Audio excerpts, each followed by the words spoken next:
ली ने लड़की को धोखे से जंगल में ले जा दिया। उसने सोचा कि वो उसे सरप्राइज देने जा रहा है, लेकिन जब लड़की वहां पहुंची तो ये हैरत एक पल में खौफ में बदल गई। उसने देखा कि 3 दूसरे हम जमात वहां बैठे हैं, जैसे वो उसके आने की तवक्का कर रहे हों। जाओक्यू जो यह मंजर देख रहा था, खौफ से कांप रहा था। अपने आसपास के 4 लोगों के लालच भरे तासरात देखकर जाओक्यू ने महसूस किया कि वो मुश्किलात में है। लिहाजा उसने अपने खौफ पर काबू पाने की पूरी कोशिश की और आगे आने वाली बातों में शामिल होने लगा।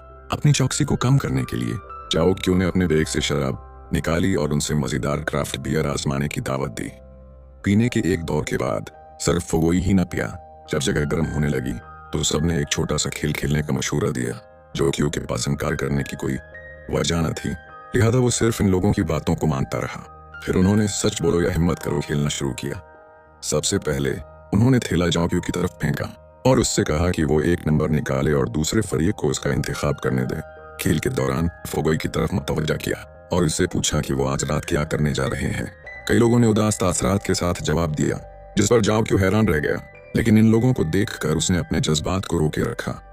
नतीजे के तौर पर जब फुगोई की बारी आई तो उसने गैर मुतवक्का तौर पर मौत का नंबर कार्ड उठा लिया और वो नंबर बिल्कुल जाओक्यू का निकल आया। अब वो सुकून में न था और मौजूद हर एक से रहम की भीख मांग रहा था, लेकिन ख्वाहिश के अंधे हुए लोगों ने उनके सामने तोहफे कैसे छोड़ जा सकते थे। बास ने कहा कि डाई जी प्यारी लग रही है और उसे 5 मिनट का वक्त दिया जाएगा कि वो फरार हो जाए। जब वक्त गुजरेगा तो वो उसका शिकार करेगा। ये सुनकर डाई जी मुकम्मल तौर पर मायूस हो गई और बेचैनी के आलम में धाड़ सुनाई, लेकिन मदद के लिए उसकी चीखों पुकार ने चारों अफराद को मजीद परजोश कर दिया। उन्होंने एक दूसरे से मुकाबला किया, कजरवी की पूरी तशरीह की। डाई जी की रवानगी के साथ ही शिकार का ये खेल शुरू हो गया। मालूम हुआ कि ये चारों अफराद मकामी दूसरी नस्ल के अमीर आदमी हैं। वो अक्सर लड़कियों को बरगलाने के लिए अपनी शनाख्त का इस्तेमाल करते हैं। लड़कियों को तफरीश के लिए बाग की तरफ राग़िब करने के बाद वो उन्हें बेरहमी से कत्ल कर देते हैं। उनके तरीके इंतहाई ज़ालमाना और इश्तियाल अंगेज होते हैं। उन्हें ये नहीं मालूम कि उन्होंने इस बार गलत शख्स को इकसाया है, क्योंकि डाई जी इतनी कमजोर नहीं जितनी वो सोचते हैं। उसने बचपन से ही शैतानी तरबियत हासिल की है और बेहतरीन असातिज़ा की रहनुमाई में एक बेहतरीन खातून कातिल बन चुकी हैं। डाई जी की बाग में आने की वजह यह थी कि वो इन सबको एक साथ पकड़ना चाहती थी, लेकिन जाहिर है कि उनका आमना सामना करना अक्लमंदी नहीं है। चनांचा उसने उस तारीख से पहले एक दवाई तैयार की थी। ये दवा बहुत ताकतवर थी। एक बार ले जाने के बाद आप अपने दिल में सबसे ज्यादा खौफनाक मंजर देखेंगे। अभी अभी डाई अलीवन ने खेल के दौरान यह दवा चुकी थी।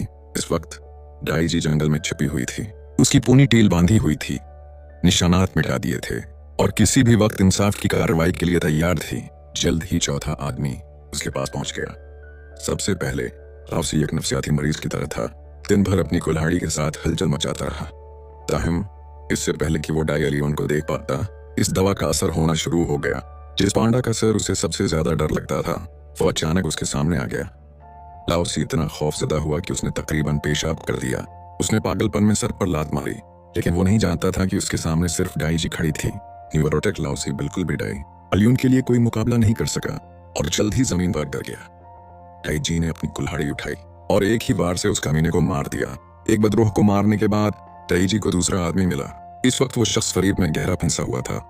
लड़की उसकी नजरों में दहशत गर्दों के गरुआ में बदल गई और आदमी ये नहीं जान सका कि असल लड़की कौन सी थी। बहुत से नकाबपोश मर्दों का सामना करते हुए वो शख्स मुकम्मल तौर पर गिर गया। लड़की ने उसकी गलती का फायदा उठाया और उसे जमीन पर गिरा दिया। जब वो हम अभी भी कारामद रहा, उसने आदमी को पत्थर के साथ शमाल मगरिब की तरफ धकेल दिया। दूसरे आदमी को खत्म करने के बाद लड़की ने अचानक महसूस किया कि वह आदमी जो नहीं पैदा था वो इसका पीछा कर रहा था। इससे बराह रास्त झगड़ा न होने के लिए लड़की फौरन मुखालिफ समत में भाग गई। इस वक्त शैतानी गरवा के तीसरे भाई को लड़की की तलाश के लिए रास्ते में अपनी गर्लफ्रेंड की गाड़ी मिली। जब वो अड्डे पर वापस आया तो उसने देखा कि उसकी गर्लफ्रेंड उसके भाई के साथ है। मालूम हुआ कि उसे हमेशा शक रहा था कि उसकी गर्लफ्रेंड उसके भाई के साथ खेल रही है, लेकिन चूंकि उसने कभी उस पर हाथ नहीं डाला था, इस वजह से ये ख्याल उसके दिल में गहरा दफन हो गया था। आज उसने दोनों को इस हरकत में पकड़ा तो उसने फौरन अपने भाई पर हमला किया। अपने भाई से डील करने के बाद उसने अपनी गर्लफ्रेंड का गिरबान पकड़ लिया, लेकिन अगले ही सेकंड में उसकी गर्लफ्रेंड लड़की बन गई। मालूम हुआ कि जो कुछ उसने देखा वो इस आदमी का सिर्फ एक वहम था। टाइम जब उस शख्स ने रद्दामल जाहिर किया तब तक बहुत देर हो चुकी थी। लड़की पहले ही उसकी गर्दन को मजबूती से पकड़ चुकी थी। जल्द ही वो अपने 2 मुर्दा भाइयों को ढूंढने चली गई। इस वक्त तक सिर्फ वो आदमी रह गया था जिसने मुतबादल एजेंट को नहीं किया था। उसने सारा रास्ता लड़की की लोकेशन का पता लगाया, लेकिन जब वो पहुंचा तो उसे उसके भाई की लाश मिली। उसे कुछ गड़बड़ महसूस हुई और वो जल्दी से अगले मकाम पर चला गया। बदकिस्मती से उसे अब भी अपने भाई की लाश मिली। उस वक्त उस शख्स को यकीन हो गया कि लड़की इतनी सादा नहीं है, लिहाजा वो लड़की के नक्श कदम पर चलता रहा। यकीनी तौर पर इसने लड़की को झील के किनारे पाया, लेकिन उसने बराह रास्त उस पर हमला नहीं किया, क्योंकि वह अपने भाइयों की मौत की वजह जानना चाहता था। उसे समझ नहीं आ रहा था कि वो अचानक जहनी उलझन में क्यों पड़ गया।